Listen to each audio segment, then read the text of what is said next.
នេះខ្ញុំមកអានរឿងព្រះថោងនាងនាគកាលពីព្រេងនាយមានឈ្មោះសំពៅជនជាតិឥណ្ឌាម្នាក់នាមព្រះថោងបានមកធ្វើជំនួញនៅសមុទ្រខាងត្បូងយប់មួយព្រះថោងបានបោះពលរេចូលច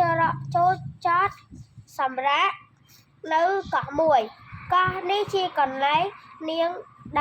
នាគតែងកាឡាខ្លួនជាស្រីក្រមុំដ៏ស្អាតនាំអ្នកកំដរមកលេងទឹកជារៀងរាល់យប់ព្រះថោងឃើញនាងនាគ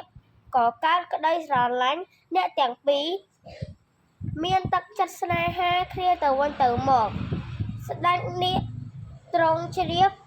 ក៏យាងមកកោះនោះហើយរៀបអភិសេកបុត្រទាំងពីរតាមប្រពៃណីក្រោយមកព្រះថោងចង់ទៅស្គាល់ឋានភុជង្គនាគតែទ្រង់ពុំចេះជ្រែកទឹកជ្រែកដីសោះនាងនាគក៏ឲ្យព្រះថោងតោងកន្ទុយមុជជ្រែកទឹកជ្រែកដីបានទៅដល់ឋានភុជង្គនាគដោយប្រាថ្នាជំរាបលាលោកគ្រូ